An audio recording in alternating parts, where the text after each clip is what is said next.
Ada pertanyaan, kalau Kristus adalah kepala gereja, kenapa masih perlu ada paus? Ingin tahu jawabannya? Ikuti terus video ini.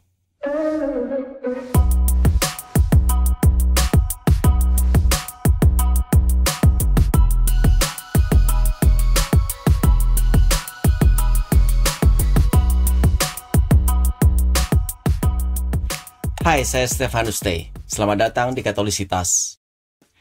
Efesus 5 ayat 23 dan Kolose 1 ayat 18 mengatakan bahwa Kristus adalah kepala jemaat atau gereja. Jadi tentu saja umat Katolik mengakui bahwa Kristuslah kepala gereja. Namun demikian, dalam mengkepalai umatnya ini, Kristus melibatkan paus sebagai wakilnya di dunia ini. Pertama, Kristus adalah kepala gereja yang melibatkan para rasul dan penerus mereka. Kristus mendirikan gereja dan mempercayakan gerejanya ini kepada para rasul yang adalah para uskup yang pertama. Kesinambungan jalur apostolik ini menjamin bahwa misi Kristus terus berlanjut di sepanjang zaman, dengan para uskup bertindak sebagai pengajar iman dan gembala bagi jiwa-jiwa. Paus sebagai uskup Roma dan penerus Rasul Petrus menempati kedudukan yang unik sebagai sumber dan dasar yang kelihatan bagi kesatuan gereja. Kesatuan yang kelihatan ini penting sebab selain mempunyai dimensi ilahi, gereja pun mempunyai dimensi manusiawi dan keduanya tidak terpisahkan. Ini sama seperti Kristus mempunyai kodrat ilahi dan kodrat manusia. Ketika Saulus menganiaya anggota gereja yang kelihatan, Kristus berkata, "Saulus, Saulus, mengapakah engkau menganiaya aku?" Di dalam Kisah Para Rasul 9 ayat 4. Jadi ada kesatuan yang tak terpisahkan antara Kristus dan gerejanya. Kedua, peran paus adalah untuk memimpin atas nama Kristus. Sebagai pemimpin atas nama Kristus, paus tidak menjadi setara apalagi lebih tinggi dari Kristus. Ia bukan saingan Kristus, tetapi pelayan Kristus. Dalam kehidupan sehari-hari, ini seperti ketika seorang direktur perusahaan harus pergi dalam jangka waktu yang lama. Maka ia akan menunjuk seseorang untuk mewakilinya. Demikian juga dengan Kristus. Sebelum naik ke surga, Kristus telah menunjuk perwakilannya di dunia ini untuk menjaga umatnya. Ia mempercayakan pengembalaan umat Allah kepada Rasul Petrus. Lihat di dalam Yohanes 21 ayat 15-19.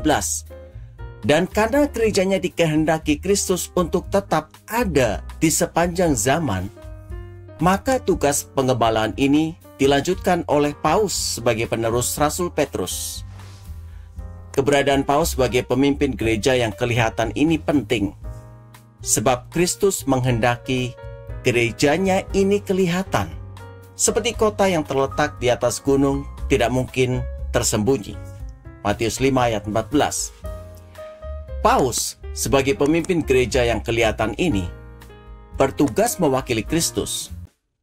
Maka paus bukan hanya pemimpin administratif, tetapi lebih daripada itu, pemimpin rohani dan pastoral untuk membimbing umat sampai kepada keselamatan kekal. Paus bertindak sebagai Kristus atau in persona Christi dalam perayaan-perayaan sakramen, secara khusus di dalam perayaan Ekaristi. Paus mewakili Kristus sendiri dalam pelayanan tersebut, maka ia disebut Vicar of Christ atau wakil Kristus. Artinya paus bertugas atas nama Kristus memimpin dan mengajar umat sesuai dengan ajaran dan teladan Kristus. Otoritas paus adalah tercermin dari misi Kristus sendiri yang menekankan kepemimpinan atas dasar kasih dan pelayanan kepada sesama. Jadi paus bukan pemimpin menurut ukuran dunia, tetapi pemimpin yang melayani, yang menjaga, melindungi, dan membina umat beriman. Itulah sebabnya Paus juga disebut sebagai ministerial head atau kepala pelayan. Dengan kepemimpinan Paus ini, Gereja Kristus akan terus bersatu padu. Sebagaimana terlihat di dalam sejarah, Gereja Katolik tetap bertahan selama 2000 tahun, walaupun mengalami begitu banyak tantangan, baik dari luar maupun dari dalam. 3. Kepemimpinan Paus ada untuk menyatukan gereja. Kita tahu bahwa Kristus menghendaki kesatuan sempurna dari umat yang mengimani Dia, dan Ia menyamakan kesatuan itu dengan kesatuan antara dirinya dan Allah Bapa.